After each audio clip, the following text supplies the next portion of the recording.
Okay, let's get started here. How's everyone doing out there?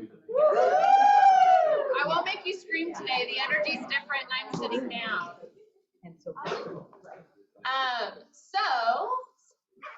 No one likes to sit in the front or what? Do I smell? Yeah.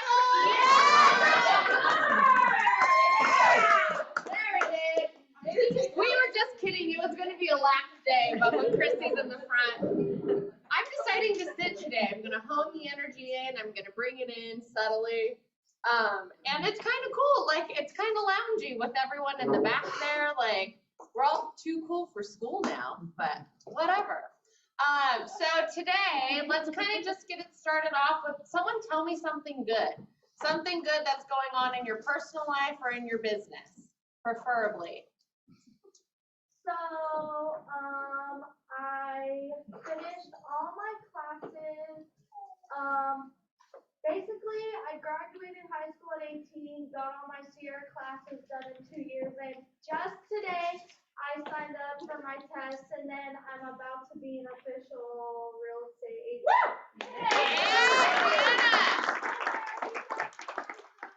I already have people lined up for when I'm licensed, so that's awesome. Way to go. I love that. What else? Who else has something good they want to share before I pick on you? Because you know I will. This is a practice. If you guys cannot see the good in your lives, then we're going to have a whole different conversation. I text message this morning at 4 o'clock, and I got back all happy faces. So that was really good. Yeah! 4 o'clock. I was not one of those people. That's all. John Patrick, tell me something good that's going on in your life or in your business. You know, when your partner is Chrissy Connor every day. Oh!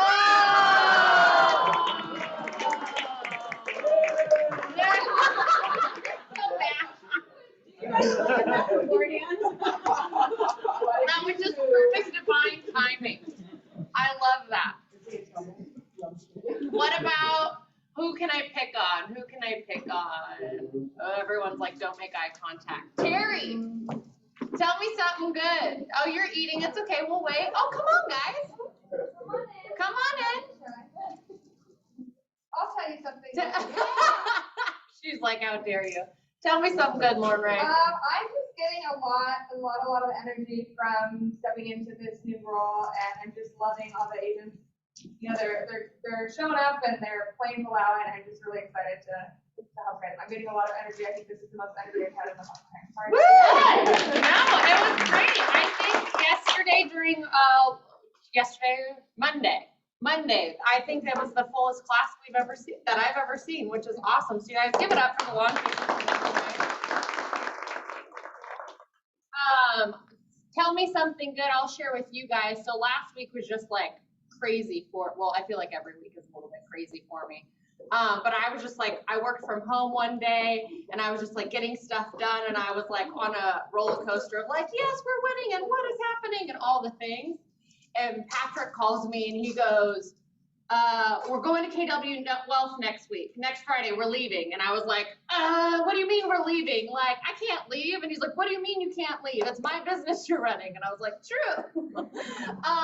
And he was like, sometimes like we have to take ourselves out of environments to learn new things. And he goes, so I want to put you in a room with other people who are thinking really, really big. And so I was like nervous and I was like excited and all the things, just because it's like for me to hop on a plane in 10 days, like that just gives me anxiety. Even if you're like, we're going to Hawaii. So I'm like, all right, and I'm buckled up and I'm like, let's do this. He's like, what would it take for you to not have anxiety about like hopping on a plane last minute and going? I go, I would need to rally some agents to come with us.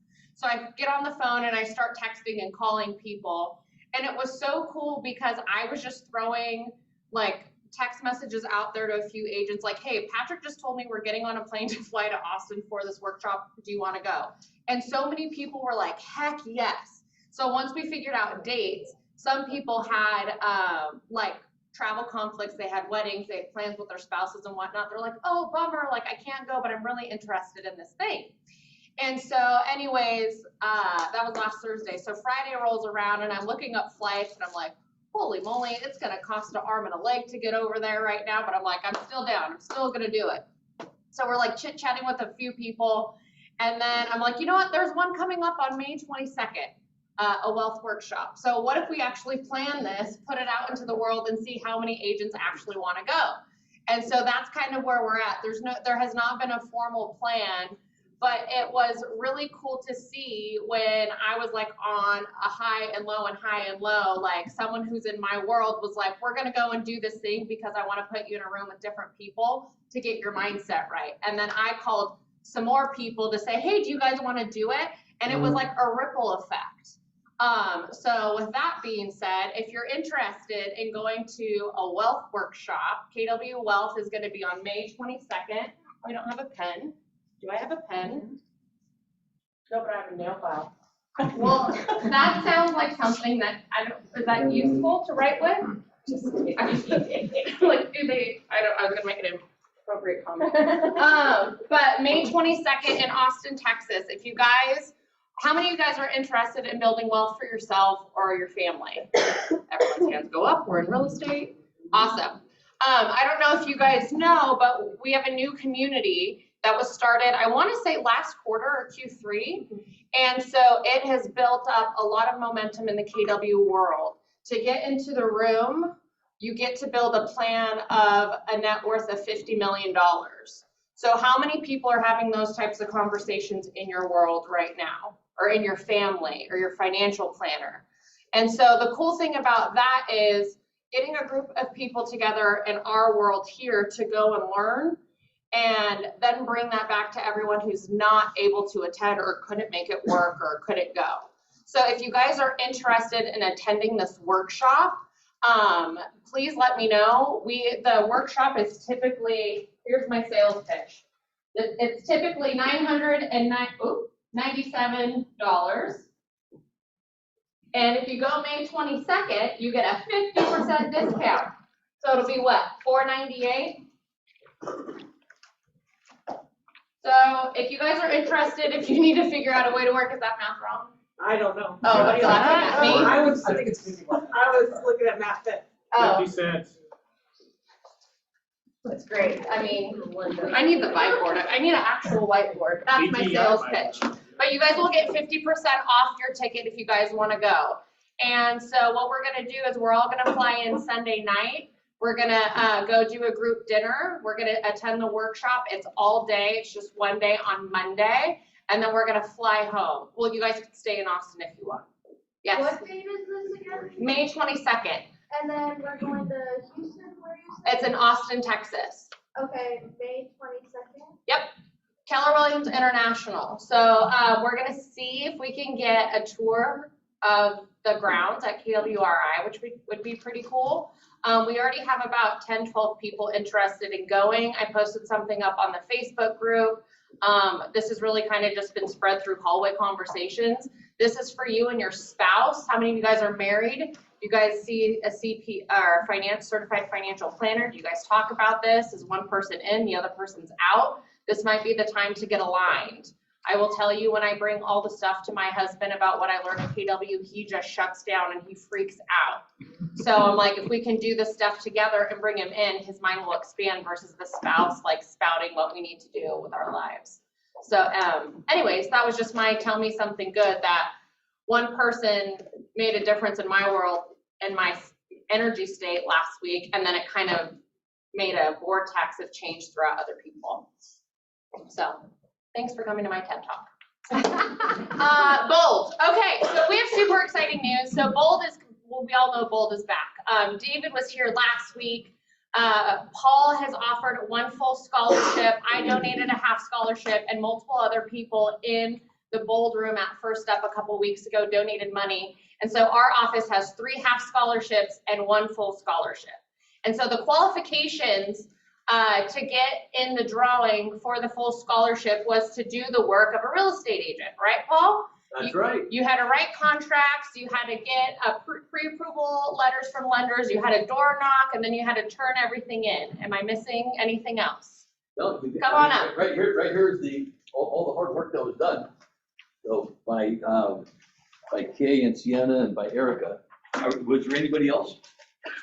Not unless we're missing anyone. Did anyone else fully do all the homework to be in the Bolts running for scholarships? Now all standing, standing. Yeah, no. I'll sit, because you're sitting. Yeah, okay, that's great. Yeah, so the outline, it's pretty interesting. Kate, would you like to share your experience, going through and doing this? What were your thoughts about doing it, and then what was your outcome after completing it? Well, the thought of doing it is I wanted to attend both, but it would be great if I can get a help financially. That was my first step. Second thing is I completed one transaction for the buyer with a conventional loan. And this one offered I have to prepare the RPA for all different types. Jumbo loan, VA, HFA. And then what was a cash offer, and then some of the items are a little different, like for BA, FHA, or I have to attach another form. And then on top of that, like there is a pre-approval letter, so then made me think, okay, this is a pre-approval letter. What kind of property I'm gonna present to my buyer? So just a shopping for their home. And then preview was exciting. I paired up with test. Oh, nice. So you guys teamed up to go look at properties? Yeah. And then visiting the community and looking for the property and meeting some neighbors and Nice. even with Lead gen. So you're lead gen, you're looking at inventory, you're writing offers. Who wants to write an offer every day? Woo! All right, there you go. Cool. So it was very. I learned a lot through the preparing the RPA, and then also giving me some confidence. Nice. Like this is the deal. And then one unfortunate thing, but fortunate thing could be fortunate. So I got a minor accident that day, the car accident. So we finished the one viewing, and then I was starting to leave, and then a car was coming, and I think I slightly hit him. Oh, no. So it's very, very minor. But then guess what? So then I gave him my information, but he said, you're a realtor. And maybe you can help me out for a sell or buy. All right. There it is, right there. That's what we call lead gen karma. You go and you lead gen and you do stuff this way, and then that way is where your karma and the clients come from. I got his info, and we'll see. But Way to go. Hey, Erica, you did the exercise also? So what were your thoughts before doing it and then after completing it? Well, I've done it previously, so for me, it was mainly it was good practice. Initially, I felt comfortable with the contract, but doing different scenarios, I come to find out that, along the way, I was finding out that I wasn't properly writing the contract right. So the practice did help, and yeah. Because how we practice is how we play, right? Yeah, we want to be able to get it right. Great place to make mistakes. Share that with the loan officer or anybody else you can help share the contract with the loader, and really be able to then have that confidence. Because we can have the more experiences that we have, right? Whether it's swinging a baseball bat, throwing a ball, or doing a Rubik's Cube, right? So I have a question for you. Who knows how to do a Rubik's Cube? I tried. Okay, cool. In the 80s, it was no problem. Now, Yeah, right. So, earlier this year, I thought, okay, I want to create a new habit, right? I want to do something different. So I thought, I always want to do a Rubik's Cube. I just don't have the patience for it, right? So I've had this, this is the 2-sided one. It's not like 3-sided or 5-sided or anything, right? This is so easy to do. But I picked up a couple of times this year. I thought, what? For somebody new to real estate, doing a contract is kind of like the Rubik's Cube, right? So unless I practice it and understand exactly how it works, and understand that, and work with a great lender, right, that we have in the office, then I can get a partner, somebody can show me how to do it. So I'm gonna keep looking for somebody who knows how to do the Rubik's Cube, that can really show me how to do it instead of watching a video. Because are there a lot of videos on real estate? Yes. Yes, there are, right? But there's no substitution for the experience of actually doing it, and that's why I'm looking for somebody who can help me with the Rubik's Cube. Hey, Shannon, so you did the exercise too? What are your thoughts before versus, having it completed? I was really scared to door knock. Nice! I did it. Yeah! Who's on fear? Yeah! Ball out that fear, uncork it. It was just as scary as I thought it would be. I did get kidnapped. Nice, cool. Yeah, very good. That's awesome, very good. Well, thanks for everybody that ended up going through the exercise. I certainly appreciate that. And because it's important to me, because it's a knowledge and an opportunity to be able to really expand yourself and be in a room where you can surround yourself with people that want to have the same level of success. Just like you guys going to Austin and being part of web class, right? Yep. Because very few people think that way, but you can be in a room, everybody helps support you, you really can end up accomplishing so much more. So going through this, it was not easy, and especially if you're not familiar with it, so everybody did that, I really appreciate that. So what do we have? So we put everyone's name who completed the exercise in here in the jar. So we have 3 half scholarships and 1 full scholarship. So only 3 people completed it. So we're gonna run, if you still want an inkling to get into gold, I'm gonna do something special for 1 person for a half scholarship. So come see me after the meeting. You will have to put in work. It's not just gonna be a free ride. But since we have opportunity to get you in the room, and I know some of you guys wanna get in the room, come see me after the meeting. That's so cool. for the the only full scholarship, Paul. All right. You guys drum roll. Okay. So are we doing the first one wins or the last one wins? Well, I just said the first full. Oh, okay. I just said the first full. All right. So Erica, you win. All right, way to go.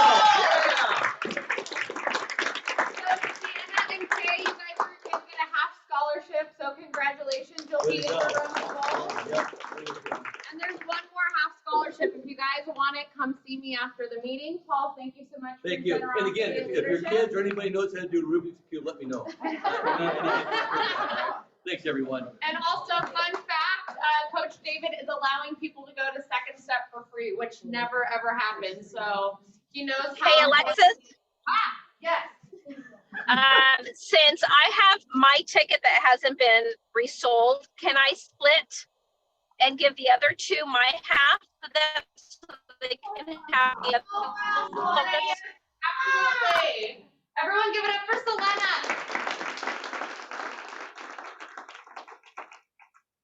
And can I say something good? I know we went by that really quick and I wasn't able to chime in for something good today. Yes. And only because the office, and I'm going to cry, has been so supportive of what I'm going through and everything. I got fabulous news today. Before, the doctors weren't giving me hope of anything. In fact, this month would have been, some of you know, would have been my last month of life. But today I got the thumbs up. I am a fabulous candidate for surgery. And so they're going to be able to. So that's going to be happening soon. And that's the great news I got. So thank you all for the prayers and the support. That's what's kept me going. And that's what's made me beat the odds. All your prayers and support. That's amazing. You guys give it up. And just side fact, Selena's business is up year over year too. So as she's gone through this, her business has increased too. So I just want to say major kudos to you. You're a leader. You're literally what everyone in this office should look up to. What you've gone through. We love you. We adore you. You guys give it up for Selena one more time. All right, moving on. There is just a quick Connect Learning and Events. There are thousands of hours of education and material for you guys on KW Connect. I don't know if anyone is in there every single day looking at it. So just wanted to put this quick slide in. If you want the QR code, we'll put this up in the Facebook group too. But just know that there's so many resources for you guys, not just what's going on in here in the Market Center. We're going to power through this because we have Nick and Steve coming up, so I want to give them all the time that they deserve. So we had 6 new family members join our office. Give it up for Erica, Tanya, Owen, Katrina, Dasani, and I can't see the last name. No, Julian? Julia. Hey guys, give it up. 2 cappers, Janine and Ildy. Are they in the house? We have their certificates. If you guys don't know, once you cap, you'll get a cool little box with some KW swag. You'll get a plaque, and a gift card, and then most importantly, 100% of your money. That's really what we're all in this to do. So, Big Valley, come on up. You got 1 minute for Mortgage Minute. So I just want to do a quick recap. I was in a webinar with Molly Ellis at Cal HFA last week, and she said there's a lot of rumors out there, so I just wanted to let you guys be in the in on this. As you know, the Shared Appreciation for All program had a pause on it, and the pause actually means this. Until they expect that money to pay off and roll back in, until there's a meaningful amount of money, they're not going to reinstitute the program. So technically it's paused until the money returns. They get a bulk of it, and then they can go out and recycle it. So that's what that means. She said earliest for them to do anything would be 6 to 12 months. So if you're thinking, oh, it's going to reopen after a month or a week or whatever, that's not going to happen. So convert them over to Cal HFA, regular down payment assistance, and then just move forward. The ADU funds that they had at Cal HFA have been fully committed, so that's no longer available. That was a very unique program. If you have anybody, if you're a listing agent or buyer's agent and you have somebody in Cal HFA, the current turn times are 48 to 72 hours once it gets submitted to them for their full sign-off. There was about 206 loans in there yesterday, and they were underwriting as of files that were submitted on Friday. So they're moving actually pretty quick, but I don't think we've seen the full impact of all these loans coming in. I could see this exponentially adding time, so it really is a race to get your clients submitted. Usually they have to be fully underwritten, completely clear to close before they go to Cal HFA. So that's usually what slows you down, but it is a race, so get everybody in line to get it ahead of the big bulge of all that stuff. So SVB Bank, everybody knows that that was a huge liquidity issue, and we actually got some grace in our rates for a couple of weeks because there's flight to safety with big chunks of money. So it did help our interest rates. Now that that issue has kind of resolved itself, we're back to our normal rates, which are in the mid to high 6s to low 7s. So just know that moving forward. We are expecting that some inflationary numbers will come in lower in early May 10th for the CPI numbers. At least Barry Habib is projecting this with shelter costs to come down. We're going to start seeing inflation in check a little bit better, so we should be getting better rates at that point. So have a great day. Keep selling. Great, thank you. All right, it's Jen Finley with North American Home Service, our spotlight vendor. She had bagels over there if you guys want to grab some snacks. Yes. Give it up for Jen.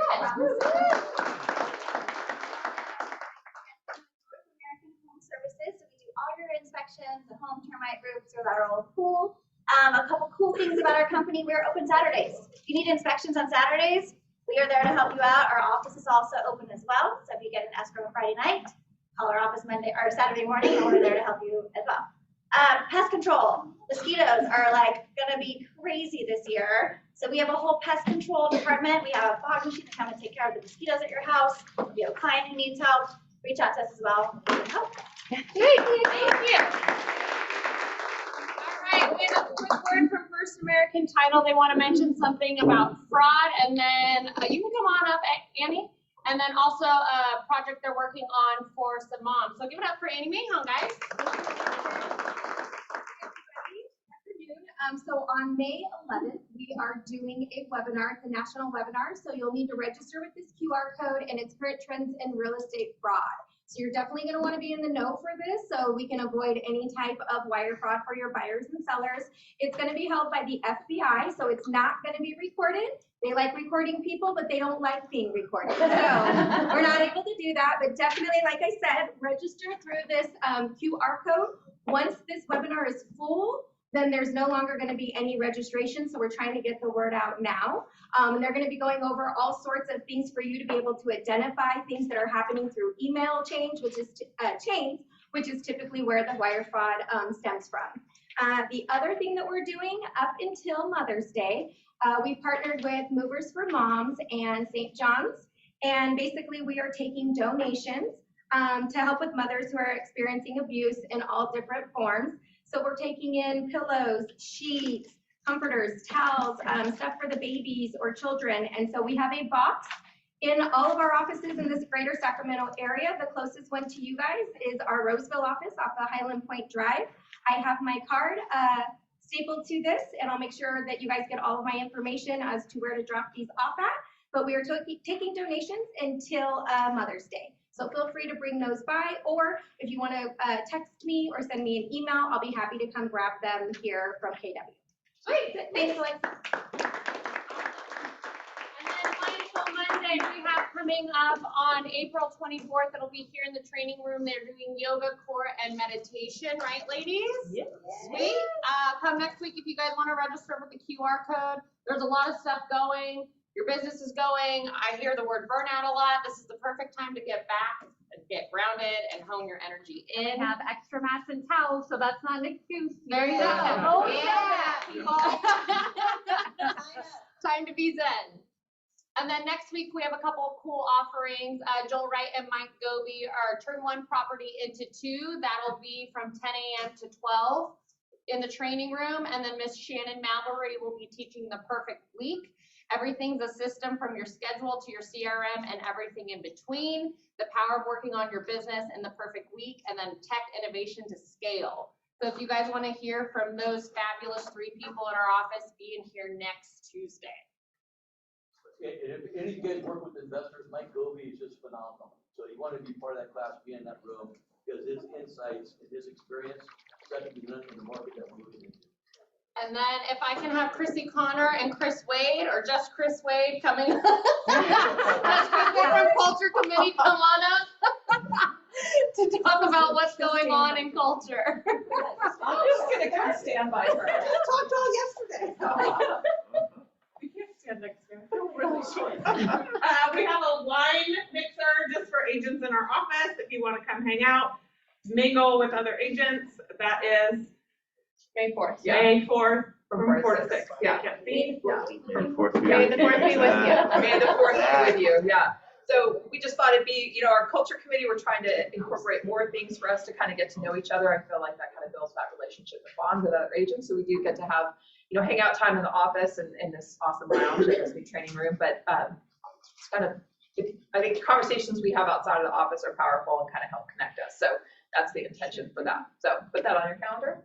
And Red Day! I really missed the mark with no confetti cans. So we have plans for Red Day, and this is really just to save the date. Red Day is May 11th. Go for it. Yeah. Okay, that's pressure.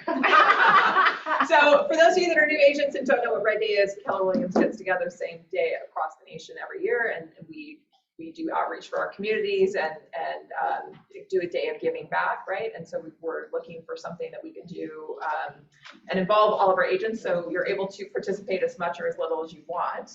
And the hours we're doing it for that day are from 9 to 2. Yeah. Some of that we will be in here, some of that we will be delivering. We don't have the details yet, so we'll come back next week with exactly what we'll be doing. Yeah, we have it. We're just waiting for confirmation back. So once we get that, then we can kind of fill everybody in. But save the date 9 to 2 on that day, and we'll feed you. We'll have fun. Yeah, and we'll do something good for the community. Yeah. Yay. Sweet. And that's it. Do you have any other save the date? No. Okay. We don't. Okay. Awesome. Okay. Do we have it right here? Yeah. So we also scheduled the rest of the year. So save the date for, we're going to have a summer bash at a park, which is a good opportunity for you to invite your sphere, pretend that it's your summer bash, and everybody can be involved in that. That's July 22nd. So agents and then reaching out to clients too. So, the scale of the event, if we have a lot of people participating and inviting, could be nice and big. And then September 7th, we're going to go to downtown Roseville and do a pub crawl. A what? Pub crawl. 21 and older. I'm like, 21 and old enough. She's like, what? Yeah. And then last year, there was such good feedback on the Halloween event that we're going to do that on October 26th. Yeah. From 5 to 7 yep. in the office. And then December 2nd, we're doing a Halloween or Christmas event here at the office. So those are just save the dates. If you want to join our culture committee and help plan each of these, the next meeting is 16th. May 16th. At at 12. And we're also having a quick touch base, so if you want to get involved with helping us with Red Day on May 2nd, which is a Tuesday, we're going to have at noon, just a quick kind of follow-up conversation to our culture meeting from yesterday. So just kind of putting the final kind of things together on our Red Day. Yay. Sweet. Thank you. I just want to make note, the culture committee this year has been really helpful, and they want to create events that the agents can use as leverage in their business to touch on the CRM. Like, how many of you guys know, like in the 36 Touch, you do one quarterly event, whether it's a pie, a photo day, and whatnot. Like, and it's a lot to do by yourself. So what they're planning on and what the office is wanting to do is have one event that you guys can all use for outreach, which is really cool. So everyone can kind of do it together. So I just want to say thank you guys for kind of leading the charge. And then I am going to stop. Oh, no, I'm not. I have Damsel in Defense next week that is going to be put on by the safety committee. She'll be here for the team meeting. So if you're worried about getting taken CNL while you're door knocking, this is a perfect thing to come to. If you guys are doing open houses by yourself, you're going to want to come hear tips and tricks to keep yourself safe. So be here next week. And then you guys, give me a drum roll, please, because it's the moment you've been waiting for.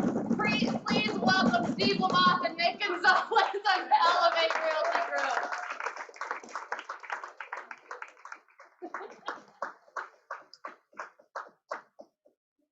We need walk-in music. All right, take it away, Nick. Sweet, yes. Can I sit here? Absolutely. There's markers here if you'd like. I'd like the markers. All right, what do you guys want to know about taking listings? Why don't we start there? Yeah. Yeah, is there anything in particular that you want to hear about? Secrets of the trade, what to stay away from, where to find listings? All of that. Where to find them? Well, no, what to, if someone wants to list a property and you go to it, you look at the condition of it, and you think, well, I don't know if I can do this. Nick can definitely speak on that. He's got lots of stories about that. Yeah, that's really just a decision you have to make there if you want to do it or not. There's some where I probably should have walked away, but I didn't. You learn a lot on those, so it's a matter of what the seller wants out of it, what they're willing to do. And then just being able to bring them options, right? If it's, hey, there's some things we can do for the property to get it in better shape, and helping them connect them with people, or if it's, getting them a cash offer for the property, right? I got my first listing Monday, but it is a lot of work, so I put up to 120 day delay on setting it out on my delay. Yeah. What kind of work? Like, is it? What do you mean by a Lots lot of of work? cosmetic, Let's like answer the question after we get to the question. Oh, sorry. Yeah, let's hold your thought. I mean, Okay. jump in. What other questions do you have? That way we'll just kind of work down the list. How do you prepare? We'll go on tons of How do you tangents. prepare for an appointment? Okay, good. That's answered in the slides that I made that. Nice. You got a strong foundation there. Steve, I Last got night at 11 o'clock. Yeah. So inventory's down, right? You got all these people that don't want to sell because they've got a great interest rate. How do you change your strategy to go get more listings with this market that we're in right now? Okay. Has the strategy changed? Yep. Okay. What other questions? What's your follow-up when you don't walk away with the listing? Dang, this presentation's on point, right? Where are we finding this opportunity? Leads, you mean? Yep. Okay. Lead gen. All right. Are you finding mailers are working right now? Okay, and sources. I can answer that. We can answer that in the sources question. Okay. Anything else? No? If you if you have someone joining your team and you said, go find a listing in 30 days, where would you tell them to go? Okay. We can start with that one. Nick, what would you say? Open houses are all the agents on our teams right now, on the team right now. The listings are coming from open houses, 100%. Expand on that. Like, how could you How take? about preparing for an open house? How many signs you put out? What's the experience when somebody walks in? Yeah, so signage, when we're getting ready for it, you're gonna want 20 signs as we're getting ready for the open house is what we like to put up. I think most important is just knowing about the neighborhood, knowing the area that you're in. If you can do open houses in a specific area, neighborhood, anything like that, just week over week, you're gonna see a lot of the same people. So then you can build rapport as the weeks go on if you're not able to right away. How do you have a value proposition that sets yourself apart? That's the question. Yeah, that's a good question. That's a good question. Any other questions? What's something My that you wish plan you here is knew? just to have you guys ask a bunch of questions and it takes 30 minutes and we're out of here. I'm just kidding. And then we don't have to actually answer, you know. What's something you wish you knew about listings that you like could tell your future self? What is something that like you just wish you would have known this earlier? Advice like 99% of people are actually crazy. That is 100% true. Like, you think you're going to this $2 million house, they're like, they got it together. Absolutely not. They're like, the more expensive, the more crazy. okay, Yeah. so just okay. Like, how in the thank you. world did you get a $2 million house? Like, They were just crazy enough to think they could. Yeah, right. Yeah, they just never stop at no. I think under lead sources, how do you leverage social media without being a personality? Because not everyone has that high energy, but could they still leverage social media without being a personality? Just being themselves, right? Does that work? I can speak to that very well. Not You don't everyone need social a media to personality. take listings. That's my answer. Yeah. But how do you leverage it if you're not A personality. a Because social everyone media says you need to person? be an influencer to be on social media for it to be successful. You need to have a proposition, you need to be high energy, you need to have some sort of, breakthrough in order to be relevant, or else you're just another person posting. Okay. You can be relevant to those who are around you, right? No, I know the answer, I'm just posting, Yeah. posting it, yeah. My answer always is be very Just careful be with how much yourself. time you invest in social media. Right. Like, I don't know, I've been doing this a long time and I don't got leads flowing from social media, but some people do. But they tend to be like a very specific kind of person. Right, it's So, just very trendy. yeah, there's very few of them that do it at a high level. Okay, 9 questions, we'll kind of bang them out. Yeah, well, we can start with number 8. And I think I took that slide out. Okay. I think that, and I'll just kind of add my thoughts around the unique value proposition. When you get into the listing game, yeah, sure, we can get like 1 or 2 listings, here and there throughout our year. But when you really get into the listing game, you have to have your UVPs on point, right? And if you look at some of the top listing agents, they're very clear on what they bring to the table and what they do for that seller, right? Whether that's, free staging, they even own staging, right? Or they offer to pay for inspections, they offer to pay for cleaning, they offer to help with pre-renovation repairs. There's all these things that listing agents typically will offer to the seller. And as a newer agent or an agent, maybe funds are tight, I would be thinking of ways to create that unique value proposition without necessarily having to offer it fully, if that makes sense. And that can be, I'm going to call you 3 times a week, right? With other agents, you might hear from them once every other week, right? Create a clear calendar of touches for your client and just make sure that they're clear. I'm going to hear from my agent at various stages and set that expectation up front. Once you're clear on what your unique value is, because when I got into the business, you still hear this to this day, it's like, I'm going to sell your house in the shortest period of time with the least amount of hassle, blah, blah, blah. Like there's like 3 key points all agents touch on as like, that's my unique value. Well, it can't be your unique value if every other agent down the line that has the same unique value proposition. And I think consumers are savvier than that today. And there's a lot more fierce competition when listings are tight, right? We see like 30–40% less inventory today than we did last year, and inventory was really tight. So you just have to get very clear on what do you bring to the table. Sometimes that costs money, right? And don't be afraid to spend money. And just make that a standard in your business and then document it so you can clearly communicate that and show that to a seller.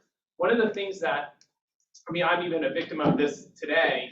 We make assumptions that people know what we do, right? We make assumptions that they know what an inspection contingency is, and they know how quickly inspections should be scheduled, or what happens next, or all these things. They don't know, right? Like, they typically sell a home every 7 to 10 years, or maybe they've never sold a home. So they have no idea what's normal, right? And I'll be very transparent. Like, we run a renovation program, it's like manage it in-house, very taxing, it's very risky.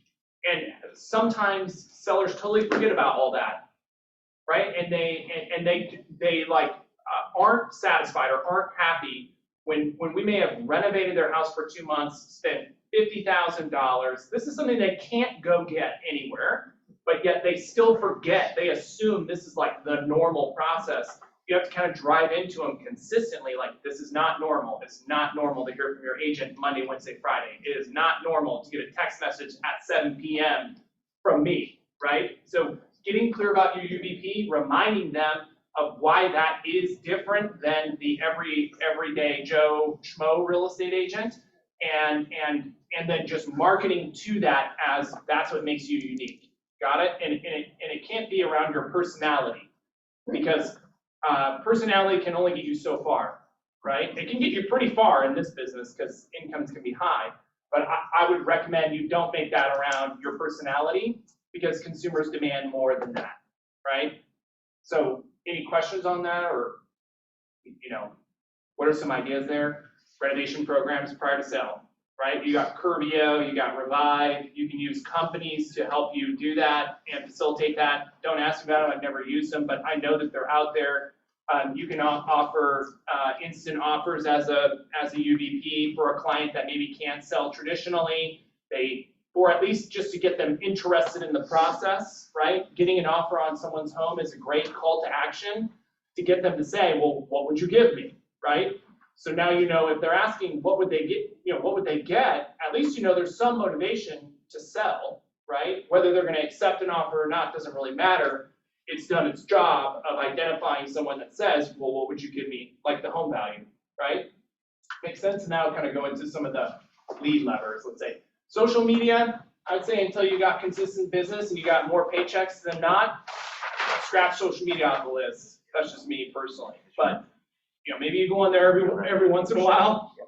I'm of the mindset you do lead gen, and social media is not, unless you have a big database and you're well connected, you can strategically touch your social media list by phone, right? And by text message or messaging them in the Messenger app.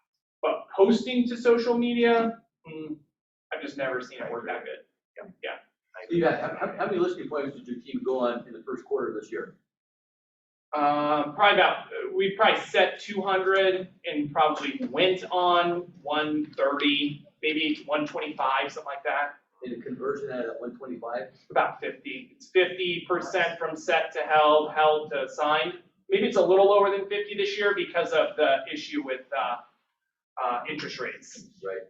Yeah, we would have, if it was more economically feasible for people to move, we would have way more listings than not. Taking the cost of sale out of the equation, what's your cost of sale on every listing? So you go take a listing, what's your hard cost for office as well as the market up property?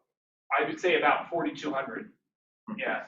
We spend a lot of money on our listings. Yeah. Like, rightfully so, I'm okay with that. Yeah, our UVP, whoa, I don't know what I did. Our UVP is pretty strong on the listing appointment itself, in offering to pay for pretty much everything. Yeah, staging, inspections, cleaning, CO detectors, smoke detectors, whatever it is. And you can do that when you have a tiered pricing, right? If somebody wants the full deal. We have a menu. Yep. Yeah, and implementing that, and we implemented it hard last year. Our average commission per listing has gone up. So our revenue from listings, even though the number of listings sold will be down maybe 30% this year, our revenue will probably be flat because we're getting more money per listing. It was just a little change that we made. this year, finally using a menu. That's been helpful, right? I think you can add to the fact that you didn't lose those conversions because they're gonna come back. So if you've got a good follow-up system, end of this year, rates are gonna be different. Most likely, you're gonna be able to retouch those people and see if they're ready. Yeah, I mean, and this is kind of a tangent, but Gary talks about, like in shift, right? He talks about, like, there's cycles in an economy, right? And let's say, this is COVID right here, right? Like, everyone can move. 90% of people that you met, like, could easily move. It was affordable. Sellers could just trade homes in an instant, right? Well, that stopped last year, right? And maybe like 40% of the people you met moved, right? Does that make sense? Oh. So the point that Gary Mason shift is like all of your time spent here is like servicing your business because there's 30 offers on a listing, right? And then it turned into one offer. So all your time was managing that process and phone calls and creating spreadsheets for offers and all that stuff. Well, last year it was like all your time shifted to proactively outreach to your client to keep them happy so their house sold in 90 days from when it listed, right? And you didn't lose your client. So in a shift with your lead gen, you got to be maintaining, if not 2 or 3xing your activities to get the same results all the way down, right? And to your point, those 50% of people who like would have been able to move 2 years ago can't move, we still met them. If we have a good follow-up process, eventually at some point, the market will pop and you will have all this work you did, even though it felt like you failed, even though it felt like no one would move and like your conversion is down. At some point, it's all gonna come back and that's what Gary talks about. The agents who have consistent businesses or consistent growth, they're doing that at a high level, right? They find a way to 2x, 3x their work, even though the results are like, either equal to or maybe even less than what you're used to. But eventually, the conversion numbers change, and all of a sudden you've doubled your business or tripled your business. Does that make sense? Yeah. Good. You got it to the right slide. What are some lead gen levers that everyone can do? Everyone, like open house, again, is where I'm seeing the best success, just with agents starting out. Even if you're not starting out, just open houses right now are the best one. I can't talk enough about those. Combining that with just circle dialing around those, I think is the way to go right now. Hey, Nick, can you walk us through your script on visiting your open house? What does that look like? For people coming in? Yes. When they're coming in, so I'm actually, it's pretty easy building up that rapport, but then I'm using a lot of our UVPs to tell you the truth. So getting more information about their move, how's the process going, when are they thinking about moving, and then trying to figure out which of our UVPs are going to fit best in, right? So we have a trade-in program that we use. So, that might work for a buyer, someone who's, hey, I want to buy, but I don't know how to sell my house first and all of that. Hey, I'm working on getting my house ready. I just wanted to see what other houses in the neighborhood are looking like. Well, great. We have our concierge program.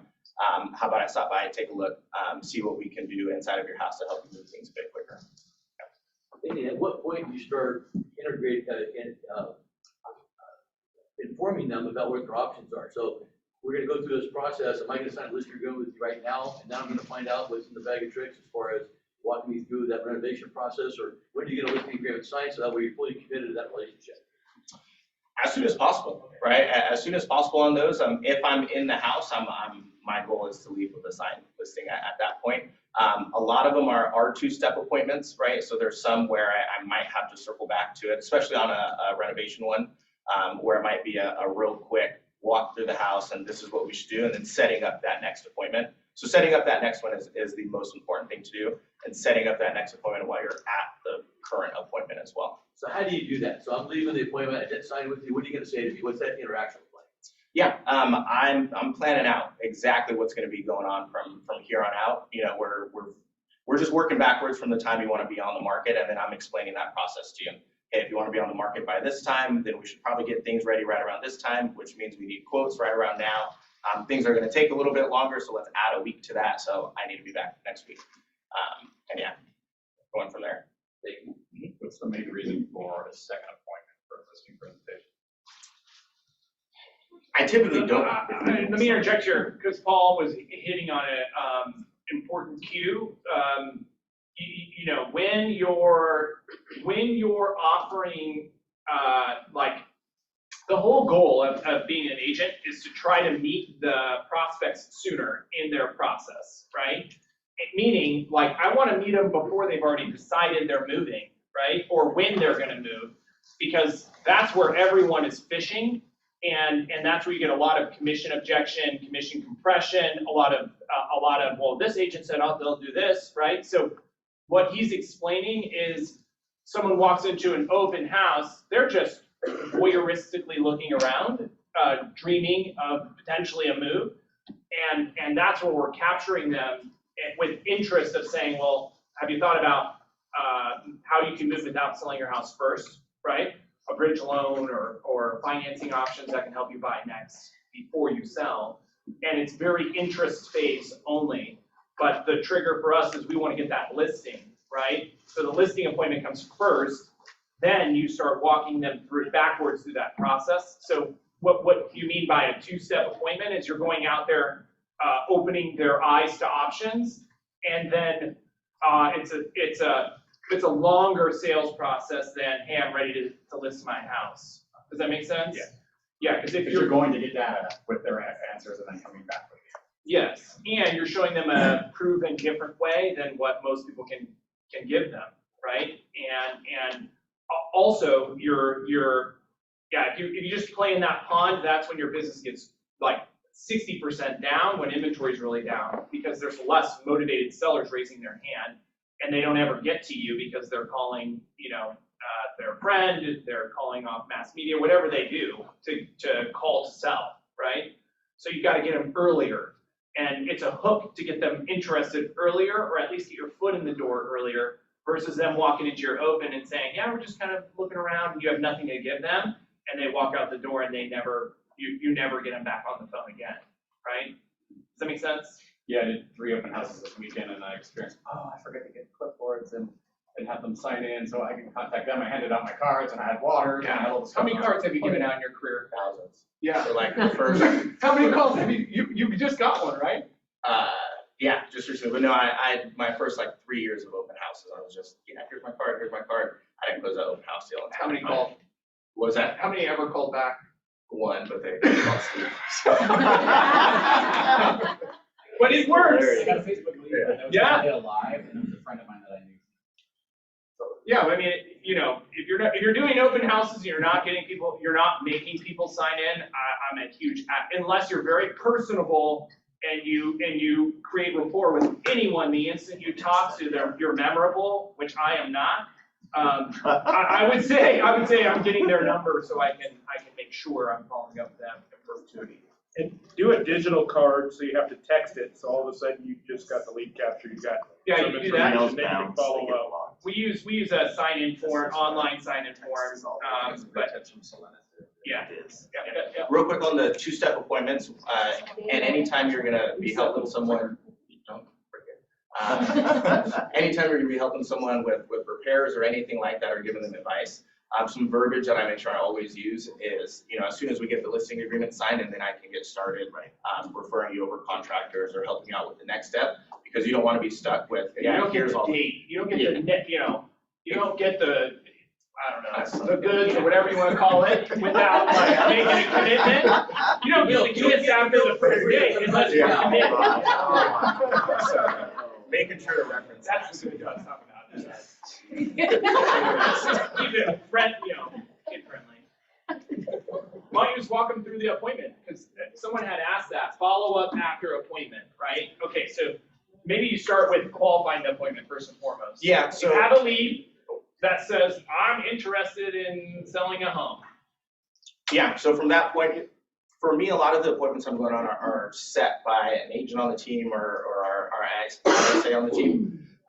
So I'm kind of going into these blind sometimes, and I'm just really looking at the notes that are there. So sometimes as I'm But going if you through. would qualify the appointment. No, exactly. So what I'll do a lot of times is I'm looking in there, where, when, and why are going to be the biggest things, right?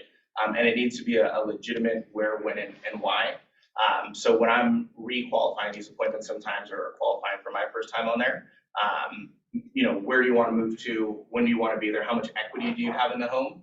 What are you hoping if someone's moving to make things cheaper right now, there's a good chance it's not going to be cheaper when they move.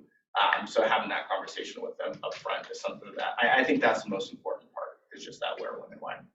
Yeah, like even a downsize in today's world is very hard to do. You know, most of the time you get done with that meeting, they're like, why would I sell my 4,000 square foot home to buy an 1,800 square foot home and have a more expensive payment, right?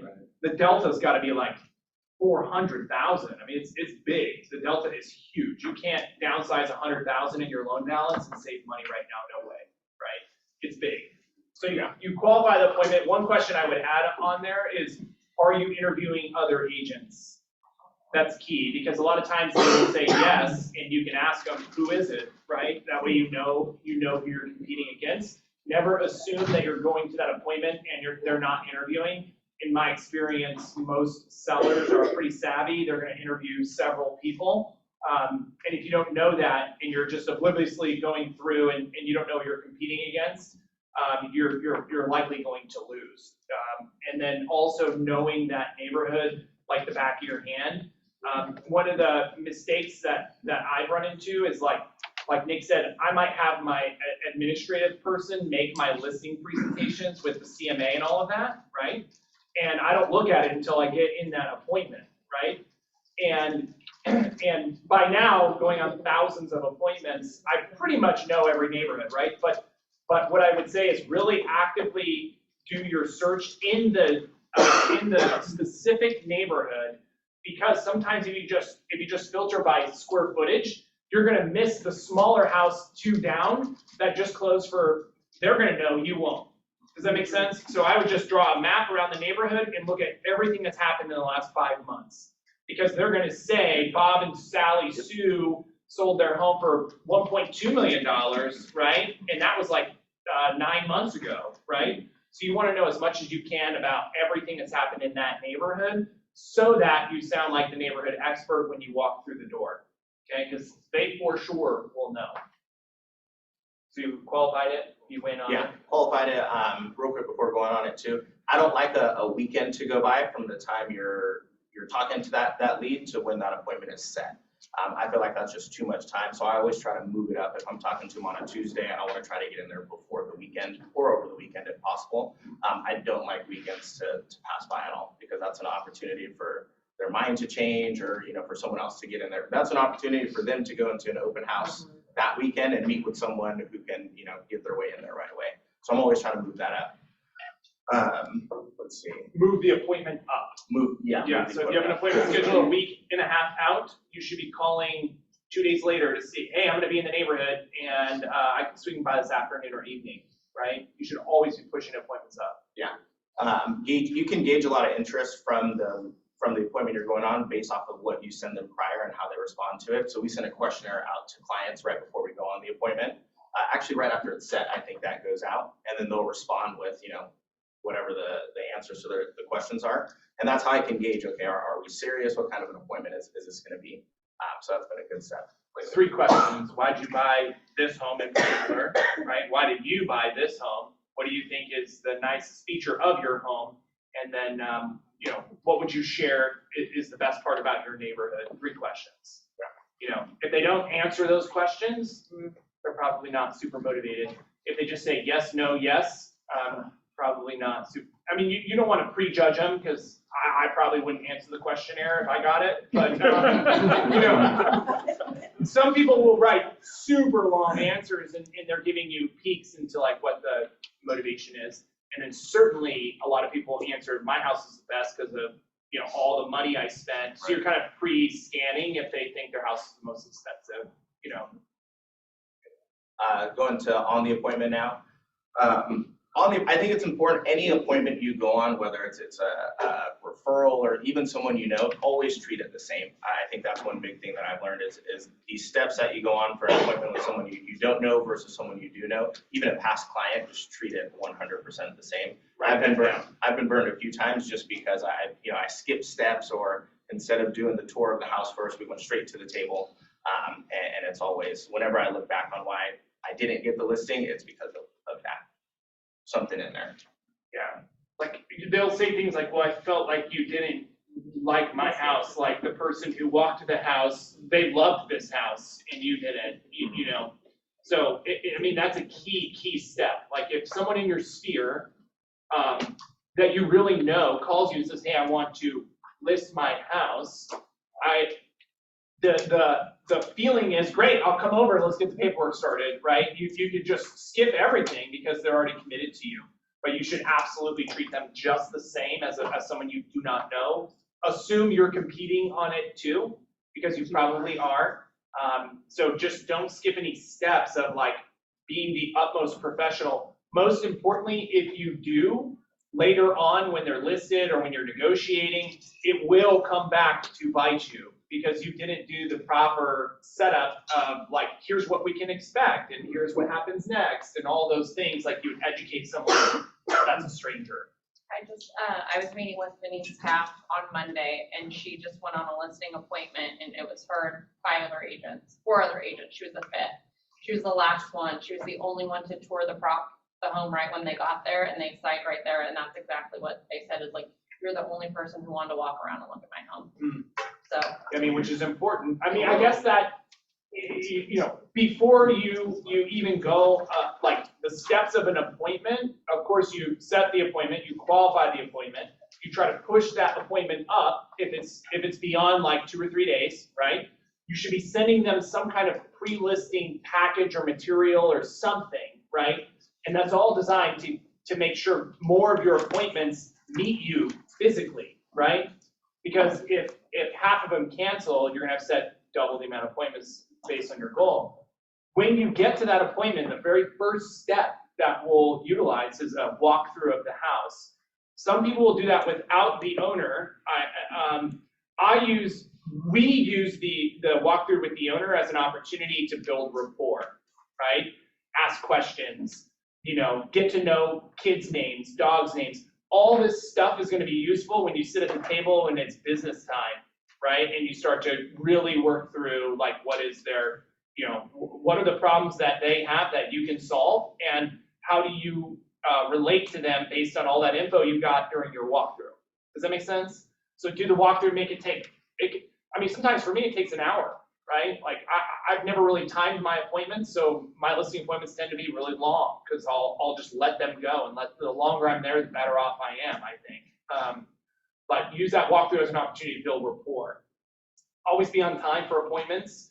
Seems silly, but that's a hard thing to do when you're producing and you're out and about, and you're going 30 minutes to an appointment. Remind them that you're on time too. That's an old like Diana Kokoska script where like if you're on time and you knock on the door, they open it and say, hey, we had an appointment at 3, it's 2:55. You know, just letting them know that you know you followed through on a commitment is big. But you're just building these little tiny executions on commitments as you go along, right? And then what else? What are probably like the top 3 things on an appointment that lead to a good converted customer? One thing I took from shadowing Steve on a bunch of appointments was, you know, normally I would go in and you have your presentation memorized, right? And you know exactly what you're going to say on each page and how you're going to walk the client through it. One thing I learned from Steve was, you know, once you're sitting down at the table, it's really just a refresher on that where, when, and why. Go over it again just to make sure everything matches up with what they were saying on the phone. And then it's just really walking them through that process. You know, a lot of the times our presentation's not coming out until like the last 5 minutes, it seems like, of the whole entire presentation, just because we spent more time showing them exactly how they were going to get from point A to point B and what that looks like. So once I focused a little bit more on that, you still want to go over the presentation no matter what, because that's your opportunity to show them how everything's going to work. And you know, you can hit on all the important pages there so that you make sure you don't skip that step. But yeah, really just making sure you go through that process. Yeah, and I think that's a key point. I've even made that mistake where, you know, what he means is like when you go over whatever presentation you have, where you talk about, here's our marketing strategy, here's the timeline once we list, here's how showings work, here's my follow-up after showings. If you don't do that, even if you get that listing, what winds up happening is they don't know any of that stuff when it starts to happen, and then you're spending double the amount of time, and you have a frustrated person on your hands where they're like, you didn't tell me any of this stuff, you didn't tell me why I have to do an open house and whatever else that you want to set up. There was a period of time 2 years ago where I was like, we don't do open houses, because it was such a pain to manage open houses. I was like, we don't do them, right? So you could take a sigh of relief. We don't have to do any open houses, especially during COVID when there was like hundreds of people that want to come through them, right? So you can steer a lot of what that client is going to be and experience for you during that meeting. And you don't want to skip your value proposition, because if you don't sign that listing and someone else does, you'll get a call and they'll say, well, your market, I didn't know what your marketing was. You didn't tell me anything about how you market homes. And this person over here markets like crazy to the Bay Area buyers and Los Angeles buyers, and they might have like 3 sales, right? So you cannot skip steps is the key, right? Definitely. A good question too, if you're interviewing up against other agents, as you get to the end of everything, you're just asking the question, is there anything the other agents that you've met with gone over that maybe I forgot to go over or didn't touch yet? That way you know if there is anything that you missed that might be important to them. Because it could be really silly things that lose you a listing. Like, well, they said they were going to put a sign in the ground, and I've heard that signs work really good, right? Or they said they would do an open house, and you didn't tell me about open houses. Like, they have a big open house strategy. They have a balloon out front, and I'm dead serious. Like, this stuff loses you listings, right? So that question is designed. It doesn't assume like they're doing something you don't. It's assuming that they went over something that they do that we do too, but we forgot to tell you about it. Make sense? Question again? Is there anything else that any of the other agents you've met with before me have gone over that I might have forgotten to go over or to touch on? Another great question. What are you looking for in a real estate agent? Right? That's one of the first questions that I'll ask is, what are you looking for in an agent or any company that you hire to do something, right? And they'll tell you what they're looking for. It's either going to be, I want someone with marketing who can market to the Bay Area, right? That's a common one. Or I want someone who's trustworthy and is a good communicator. So now you know you can tailor your presentation to, this is my process for communication and what you can expect, right? Some of them say, I want the best deal, right? And now you have an uphill battle of like showing your value to make sure you command a decent fee, right? So, I think we kind of hit on how you prep. I'd love to talk about lead generation, because I mean, how you prep for appointments doesn't really matter if you ain't got no leads, right? So I think you need to be very clear about what before you start trying to get leads. You need to have rules of how you treat leads, and leads are not leads; they're people, right? And they're people based on various stages of wherever they're at in their process, kind of like going back to this, right? This chart is actually a chart that Jason Abrams drew like 7 years ago in a class that I saw. And what he said was, people generally move, I'm horrible at drawing, people generally move 4 times in their lifetime, right? Some move more, some move less. Under COVID, everyone bought 3 homes. They just moved from one to the next every year. It made like 100 G's. And so most people move 4 times, right? So, this ladder is people's life, right? This is Nick, single guy. Now he's got a woman. And now somewhere around here, him and Tara get married, kind of like I did. And then they have a couple kids, right? Nothing else like. And then they're like, oh my gosh, my house is too small and I need to buy, right? This is where 90% of agents live. Well, probably more than that. 99% of agents live in this world right here. And this is why attrition happens. This is why consistent income does not happen. This is why all the challenges that people face in a sales business, because they're just hanging out right here waiting for people to come to them whenever they have a life event. And you're not close enough to enough people that you didn't know Nick got married, right? And you didn't know that Nick had a child and a second child and needed to buy, right? The point I'm trying to make here is when you're doing consistent lead generation, you're capturing people all along this spectrum. And one of the best, most frustrating things to me, and I'm glad our team is here, when a lead comes in, they said, no, I'm not interested, right? They're just right here, right? But they're interested enough to come to your open house. I don't frequent open houses and give random folks my contact info. Like, I'm way too busy for that. But rest assured, if I was looking for a house, I for sure would be going, even if it was gonna be a year from now, I'd be checking out houses just to see, okay, well, what's pricing looking like, whatever the case may be. I might even fill a form out online to get a little info about something that I was interested in. I didn't do it, I didn't put my info in there willingly, like I didn't want to do it, but I had to do it to get what I wanted. Does that make sense? So every lead, 60% of Americans own a home. Got it? 40% don't own a home yet, right? Now, there's always gonna be renters and people who never buy, right? But that means 6 in 10 people you meet either own a home or will own a home if you follow up with them long enough and if you build a relationship with them.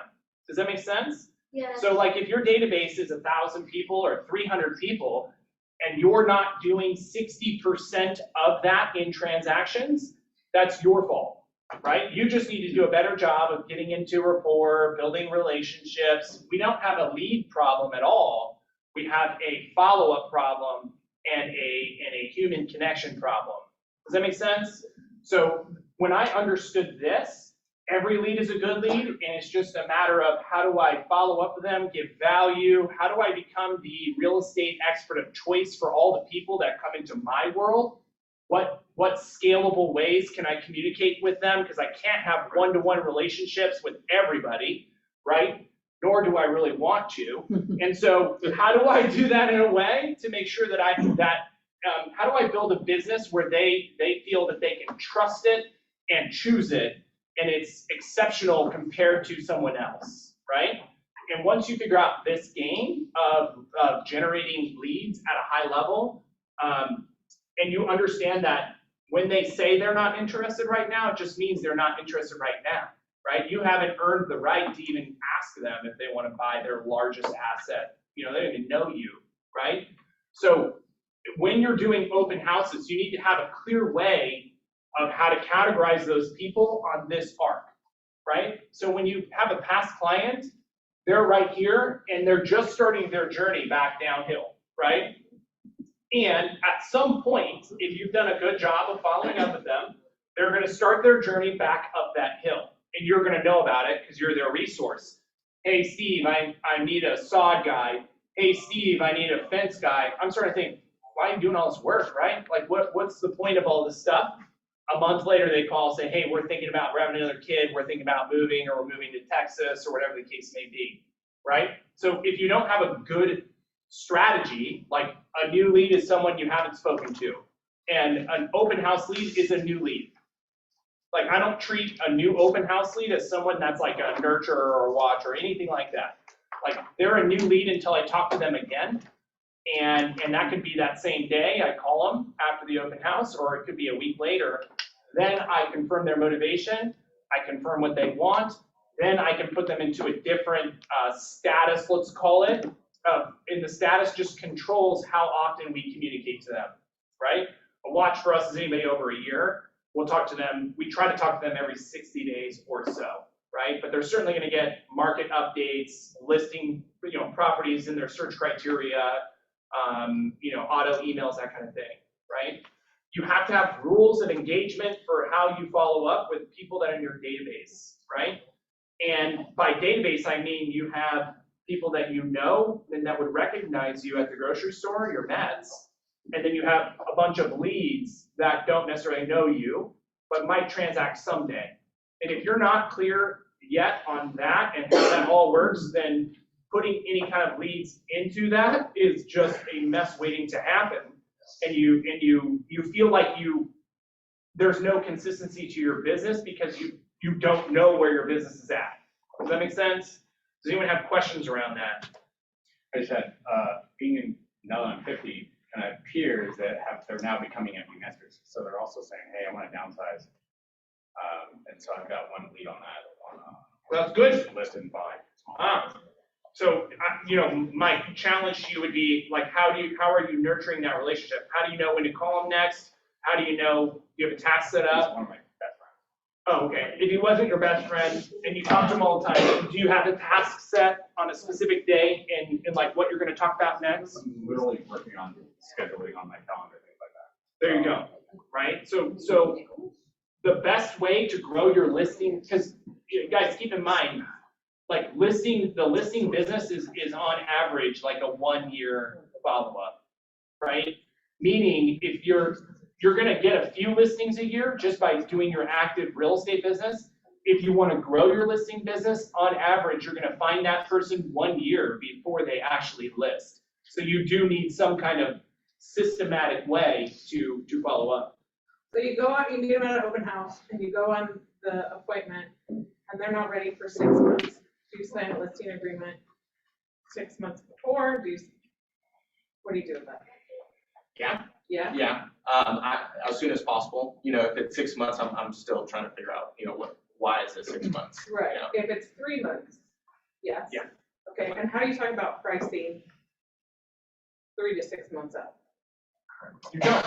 I mean, you don't. You say like, your home is probably worth X now, right? Yeah, which is a great leverage to get them listed sooner. Like, Right. why would you leave it open for 6 months from now? I don't think it's gonna be any better. Right. So why wait 6 months, right? And help Right. them, again, we're trying to solve problems for the seller, right? They might think, do you have a real example of this going on right now? Yeah.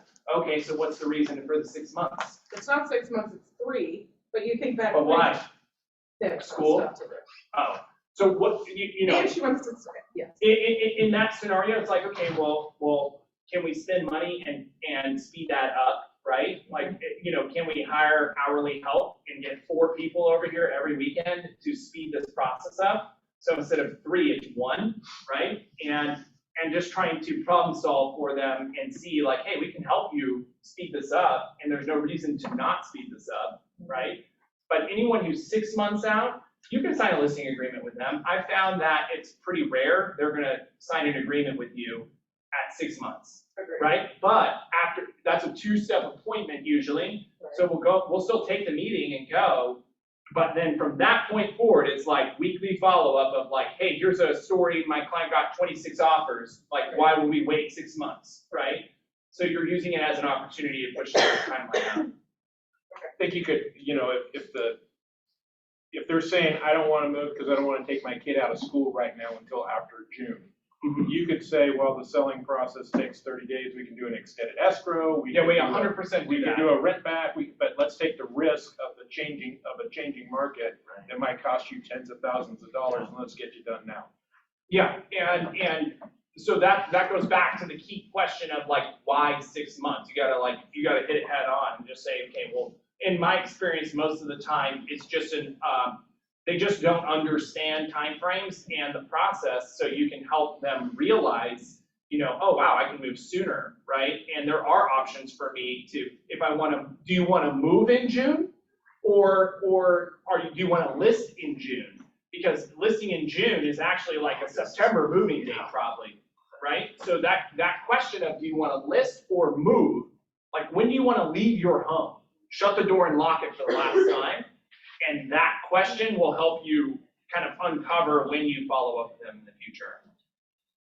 Because those 6-month moves, they're very at risk to meeting someone who is better, 100%. at solving that problem for them, and then you call them a month later and they're like, oh yeah, we already listed our house. I'm so sorry. I thought you were great, right? Yeah.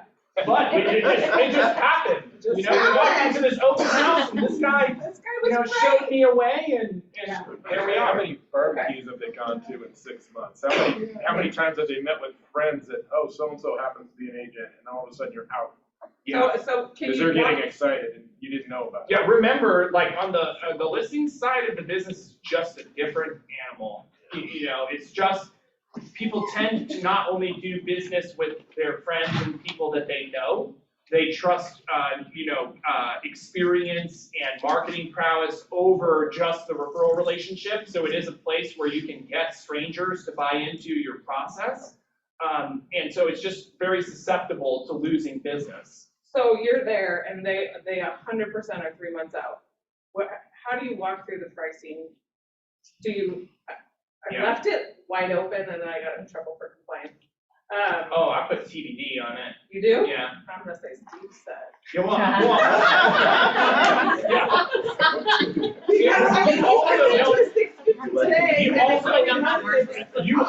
You also can sign a listing agreement and then just not submit it to compliance. I mean, I checked with the broker on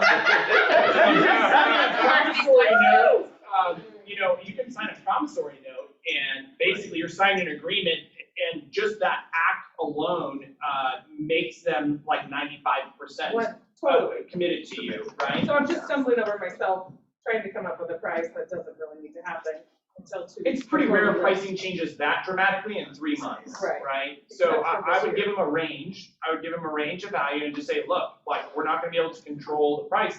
If you wanna control the price, we should list it now, right? And so, but if we wanna list in 3 months, like we can't control the pricing, but what I promise for you is I'm gonna give you weekly market updates and we're gonna keep our finger on the pulse of the market. And if anything is deteriorating, we're gonna ramp this up and we'll get it listed as soon as possible. Okay. That's what I would say. And you can have the conversation that CISO adjusted more homes sell for more money until, June or July or whatever, and then it drops off a little bit towards the end. And you could have that conversation, maybe get them in quicker. True that. So, how long does this go? You gotta be done. Until you're done, until you're ready to go. Oh, does anyone have any more questions around that? No, but I was at Trader Joe's last week and you have the listing of the checker there. Yeah, I was like, what's going on? She's moving to Wisconsin, to the school district. So, yeah, I had to ask. I was like, well, who's the agent? Do I work with? Can I get that listing? That's Megan Franklin. Super nice. Yeah, they're great. She talked about That's the 26 offer house. Oh, nice. The Dream Program house that listed the day Dream Program release. So it's just a shit show. It was a mess. 70% of our buyers couldn't even buy the home when we went pending. It was crazy. Yeah. We lost like 70. So we had 26 offers, and then of course the winning buyer couldn't get their financing. We went back and we had 8. So that goes to show you like the change in the market. What is the number one thing you recommend to someone if they're like, I want to find a listing and do a great job? And Number one, like source. well, anything. Like if someone wants to get better and better at getting listings legitimately. Yeah.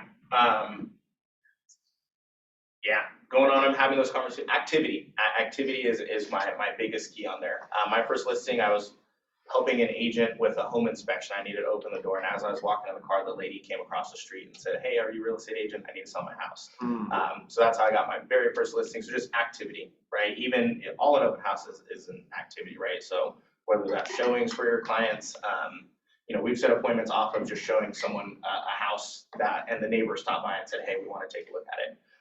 So yeah, activity, whether that's your own activity or helping agents with showings, just being out there is the best way to get started. For most people with like getting more listings, when you get into the game, there's kind of only 2 ways to get leads, right? One is you're putting in the work, you're doing lead generation with your efforts, and you're generating future seller nurtures, I call them, right? By way of calling expired listings, cancel listings. That's probably a source I would start right today. If you want more listings, go bang it out on withdraw and cancel listings, and you can have a listing within 30 days, right? You just have to get really good at your sales skills on the phone, right? And so you're calling you have to do some level of prospecting when it comes to finding listings. Buyers are a little easier because they can come to you at an open house, they don't know what they're doing. It's a much more, sellers have a need, buyers have a want. Like, when you really understand that, that's why sellers in your database sometimes disappear and list with someone else because they have an inherent need, they're paying the fee. Remember that too, buyers are not paying your fee, the seller is. So sellers tend to be a lot more specific and they also interview, they command more, they demand more because they're paying they're paying a really high price to get that service, sometimes $30,000, $40,000, $50,000, right? So you need to hone in your skills, and that's why most agents, it takes a few years before you consistently start to get listings. But I'd be calling expire, withdraw, and cancel because there's more of them today. I'd be doing strategic open houses and then asking people when they come into your open house, you already own a home, right? Remember, 60% of them already own. And that's a question I think people often forget to ask is, where do you live? Do you already own a home? And I guarantee that small little change is going to generate more listing leads for you because you just asked the question. There's other things you can do around your sphere and database, but I think that when it comes to finding more listings, if you want more listings, you have to start doing efforts to generate listing leads, okay? And you have to start honing your sales skills and getting better at asking the right questions. Did you mention FSBOs for sale by owner? I lump them all together. Okay. Yeah, you're gonna call. Yeah. Or you're gonna market. Right. Right? There's only two ways to go get. You're gonna go out and get them, like through brute effort and hours, or you're gonna start marketing, and you're gonna attract them by way of marketing. Okay. And marketing can be as simple as you have a bunch of reviews, you're a neighborhood expert, and they call you because they know your name and your sign and your reviews. At what point do you think or do you recommend looking into hiring a lead generating company? Like Boomtown or Brevity? So I would answer the question like this. There's never a soon enough time to invest in your business, number one. Number two, what business, real business, ever launches without some kind of marketing plan and marketing spend, right? I take offense when agents will say, oh, that person buys leads, or I'm not gonna buy leads, I'm by referral only. I'm an advocate for my business. I think my business is the best. And I think more clients should know me because I'm gonna do a better job than the agent who comes in and out of the business when it's good, right?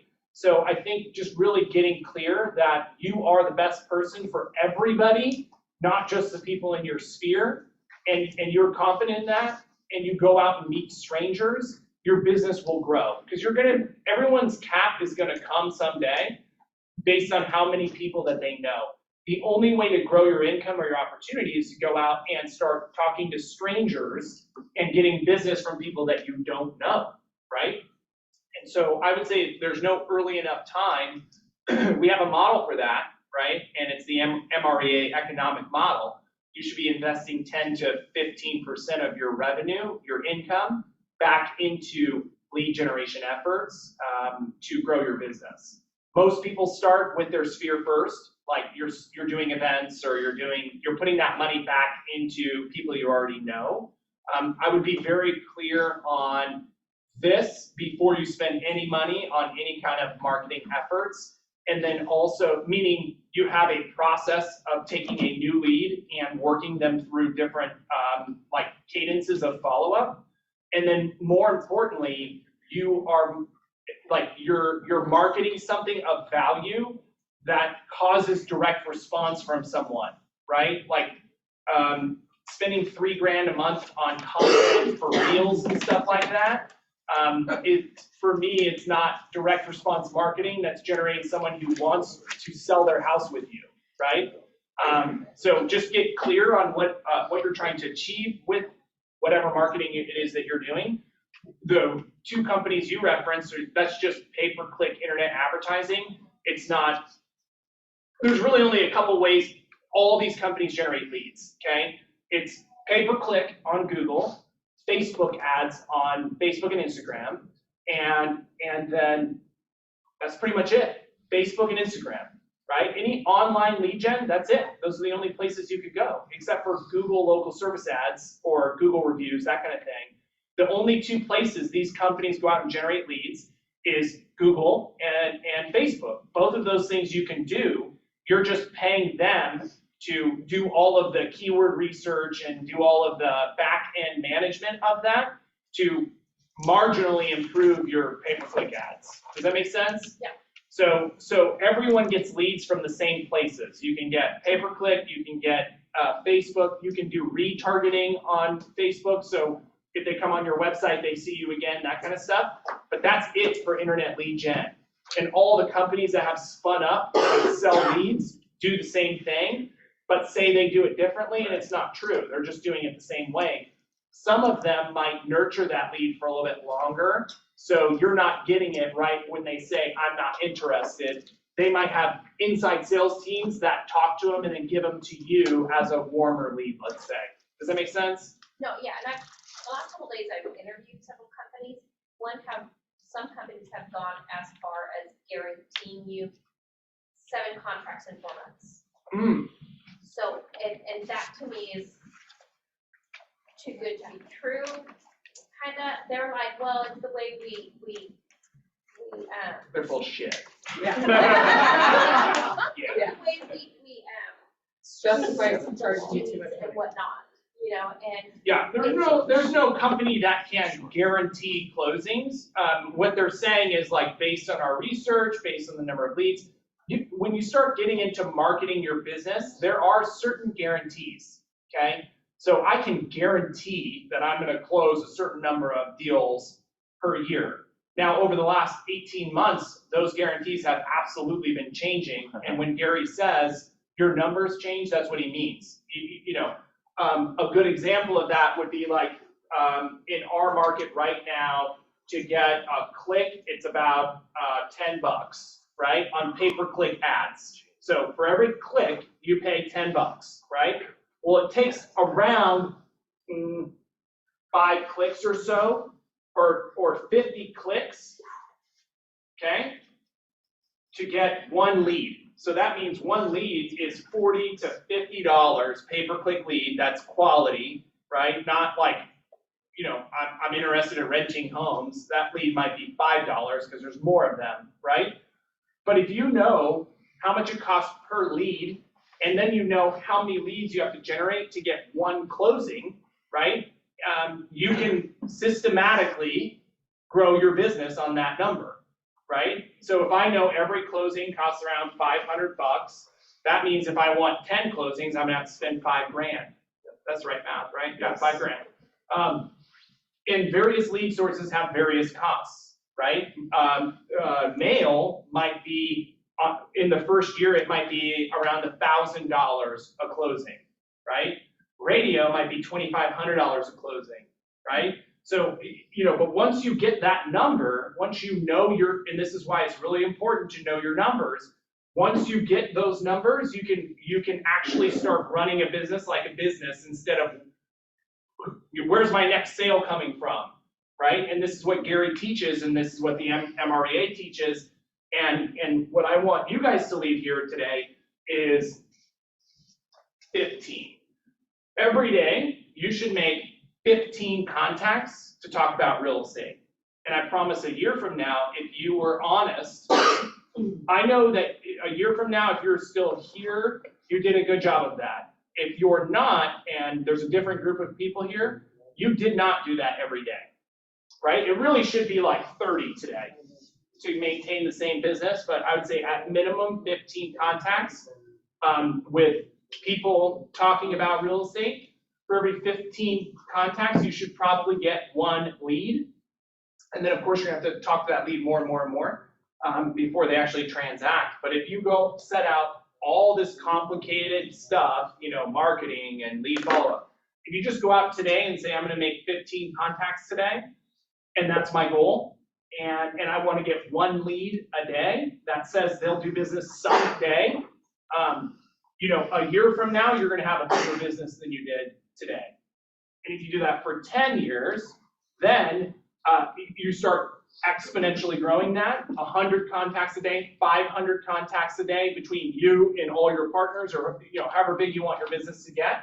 That's how you systematically can grow a business and know that you're gonna have consistent income. It's that simple. You just have 15 conversations. And that doesn't mean you have to do it by phone. You can do it by knocking on doors. You can do it by having open houses. You can do it by, calling your database, whatever what you can't do it by is making a post and 15 people saw it, right? That's for sure not the right one. That's the cherry on top. That's the gravy. Yeah. You had your hand up? Couple questions, sorry, some of them may not be related to the listing. I have some buyers who are skeptical because they've been told by their friends and their family members that the market is going to crash. So what should be my response to them? I just wanted to know that. And then I have some people regarding the listing, they're pretty cheap, they're bargaining like 4% commission. So what's the standard? Well, if I was coaching you, how many listings have you had? How many have you sold personally? Right now, no. Okay, so the 4% listing, I'd take it. Just so you can get the listing, you can, how much is this house? This is like 500,000. Okay, so that's probably 10 grand. $10,000, bro? Are you serious? What? I mean, I don't know about you guys, but like in the real world, like people don't get $10,000 checks, okay? Right. I mean, if you string 5 of those a month together, that's 50 grand. That's neurologist money, right? Did you go to neurology school for 20 years or however long that takes? So I would say you take that listing, you hold that listing open like crazy, you turn that listing into a buyer, and you turn that buyer into a seller, right? You need to get the listing because the listing is the lead magnet. And there was a big change, and I don't know if everyone's paying attention to this, but there was a big class action lawsuit against buyer agent fees, and sellers are going back and saying, well, I shouldn't have had to pay the buyer agent, right? The point is, in the future, over the next year or 2, 3 years, however long it takes, it could be very real that buyers agents have to pay their agents directly. Nice. And I don't know about you, but I think that buyers are going to command either more value or just go directly to the listing agent so they don't have to pay that fee, right? So the game is in listings, and we still want to service our buyers, but we have to up our value proposition to both buyers and sellers. So the faster you can start understanding the problems of what a seller goes through in that process, the better off you'll be. Was that good advice? Yeah. We're at 12:40. I want to be respectful of your time. We'll do one more question, and then everyone loves this, I know, so I would love to have you guys back at once a quarter or something like that. So I know everyone eats you guys up, but I want to be respectful of your time and your time because it's 12:40 already. So. Neither of us are single, by the way. So, yeah. You can't eat us up. Nick doesn't have a ring yet. Yeah. So it might be possible. That's like the cow and the milk, and we had that Yeah. conversation. It's a comedy hour. Yeah. Be respectful. Yeah, be respectful. Back. Anyway. I took a real estate course from Mike and Joel. When I first got they're there. great. Yeah. And they are, and they said the candy store, this is a candy store for the Bay Area. And then our candy store is sort of the rest of the states that aren't totally staying with taxes and high property values. Is there any other markets, I'm thinking Los Angeles, maybe that are trying to relocate Sacramento and buy homes? But like, I'm thinking of marketing to other areas. Here's a saying that you need to write down, okay? And everyone should write this down. We overcomplicate things to justify inaction, right? Okay, and I don't mean that rudely, I'm just coaching you. We overcomplicate things to justify inaction. Who cares what formula where people are moving from? If you do like 2 open houses a week, you're gonna find plenty of them, right? And that's what I'd recommend. Like, do 90 open houses in 90 days and talk to me in 90 days about your business is gonna be different, right? Everyone is searching for the secret trick to, run this marketing campaign and get leads. Again, I showed you where leads come from: pay-per-click, Facebook. You can do direct mail, you can do radio. There's not very many other places you could mass media people to get leads. It's about how many conversations can you have with people who want to buy and sell real estate. The best place to do that is to find people who are already in decision phase, which are expired, withdrawn, canceled, FSBO. Yeah. There's 4 sources of someone who listed their house and it didn't sell, right? So we already know they're motivated, and then open houses because they're coming to you, right? And we already talked about 60% of those people probably either own a home or will buy a home in the next 7 years. So all you need to do is last 7 years in this business and you're gonna be set, right? So I would not look at any kind of sophisticated marketing strategies until you're consistently selling a home a month or you're confident in your income. Unless your expenses are low and you can start really scaling up, you can afford to spend more money, I would actually hire an administrative person before doing lead generation. 100%. Your first thing you spend money on is your administrative team, and then you start to grow your lead generation. Because if you can afford to spend money on lead gen, you absolutely can afford part-time help or full-time help, and that will give you far more time back. I think people make the mistake to start doing lead generation first, and they don't have enough money to run it long enough for it to work, and then they stop. And so the other key little tidbit I would say is to be willing to spend money for 12 months before making a decision did it work or not.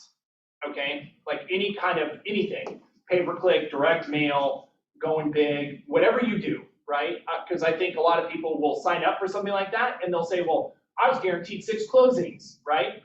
What they really mean is if you do this long enough and you're consistent at it, you'll get 6 closings a month. But that would be the same as if you called off markets every morning for 2 hours and you did that consistently for 12 months. I could guarantee you closings and you could pay me $1,000 a month. I promise it's like that. I'll take it. It's the same thing. It's all the same. And I forget where I heard this. Maybe it was at a mastermind I was part of. There are no new leads. Right. Think about that. Someone, or it might have been Ben Kinney in place, who spent tens of thousands of dollars doing a big study of how many of the leads that hit all their place teams were actually new, right? Like a new person into the world of buying and selling homes. 95% of the leads we have are not new. They're not only in your database, but they're in my database. They come into my open house and they go to your open house. So by the time you get a person, they're probably in 6 or 7 agents' worlds, right? So if you think about it that way, the leads that are sold to you, I mean, we market and do lead gen, but I don't get it twisted. They're repurposed people that just were forced into filling out a form, right?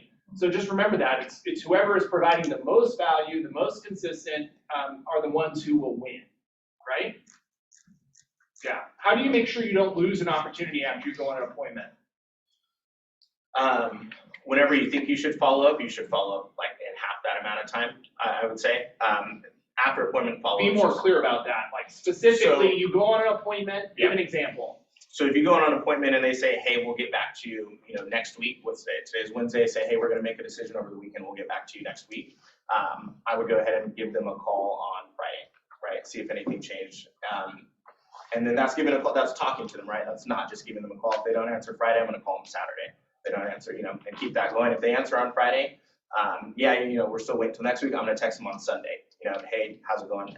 Any updates on the decision? What's best? Or when's the next best time to give you a call back? So that's what I would say. Yeah. What if they say, Nick, I told you we were gonna make a decision over the weekend? I don't think they normally really do. I think they're normally okay with you reaching out, and you can mention that too. It might just be updates about something that you're texting them, right? You know, hey, this house that we had just went pending, or, you know, hey, this house that we had this weekend, we had, you know, 50 showings on it over the weekend. Just want to let you guys know. I know you were thinking about, you know, listing in 2 months, but it might be better to do it a bit quicker than that. Yeah, it's the little things like that. So like, you know, when you set an appointment, there's all these processes that we have, and so set an appointment, send a pre-listing package. That gives you the opportunity to call. You email them some kind of PDF. You can call 2 days later if your appointment's a week out and say, hey, I never got confirmation you got that package. Just wanted to make sure I had the right email address. By the way, I'm going to be in the neighborhood tomorrow. Can we meet tomorrow? Right? After your meeting, you email them the second you sit in your car. Thank you so much for meeting with me, blah, blah, blah, your own canned email. Resend them your listing package that you went over with them in person, right? Or some kind of email follow-up. That gives you the opening to call them earlier than whatever they said. Does that make sense? So each little thing that you do is setting up the next thing that you do. So, you know, you can start that conversation with, hey, I know you wanted me to follow up on Wednesday, but I sent you that email. I just want to make sure you got it. Another good one is a net sheet. Is getting a net sheet after the meeting, so it gives you an opening to send it and call, right? And just to make sure that they understand what that net sheet is. Oftentimes they will call you anyways and say, hey, I don't see my loan balance on this net sheet, right? It's just all ways to get them back on the phone and get a decision and or what is the number one thing on an appointment with someone who is ready, you know it, but we were talking about it before we came here, getting a listing agreement signed. You know, is that the number one reason you lose listings? You can't get it signed before you leave? Yeah, 100%.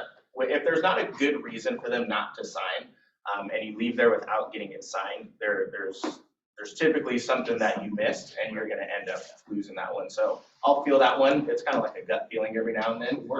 It's the worst. And also learning from those mistakes, because every time that happened, I did end up losing the listing. I had to go back to Steven. Hey, this is what happened. It's like that happens all the time. It sounds basic, but you should be walking into that room with a listing agreement in your briefcase. It becomes. Don't even go to the car. You need to have it in your. Absolutely. It becomes just the most natural thing to do after going over the whole process is getting that listing agreement signed. That's the best way to explain it.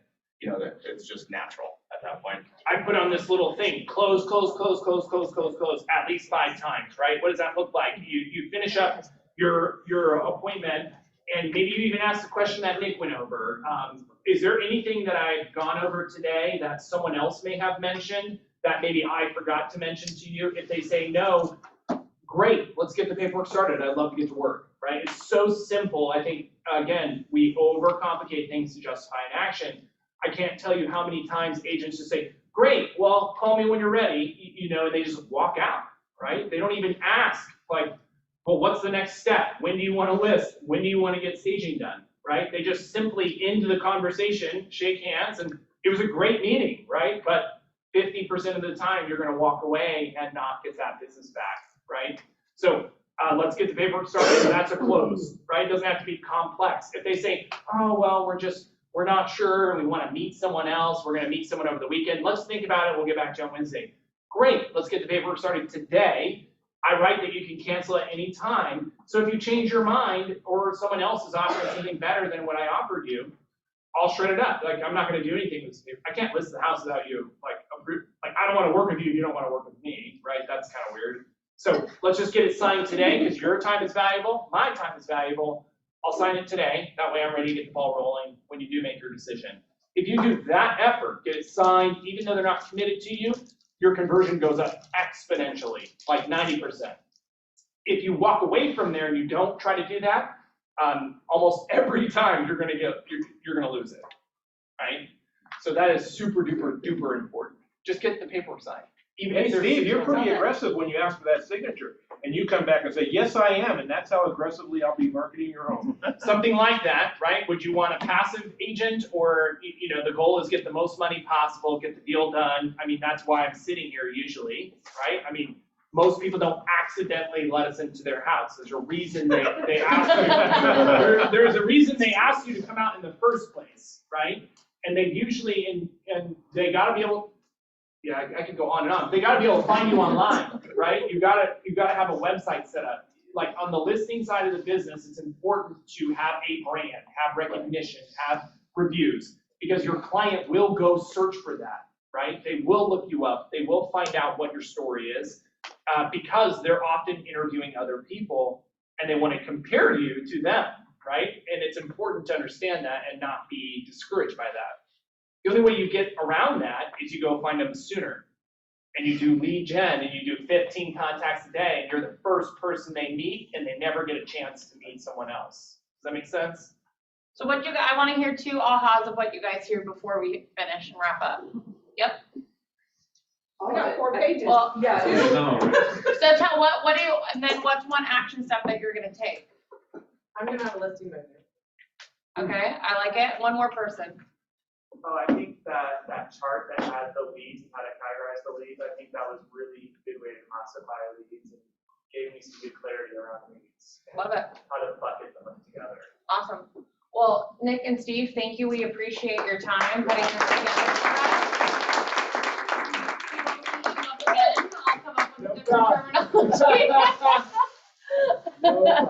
Thanks so much. Thanks, guys.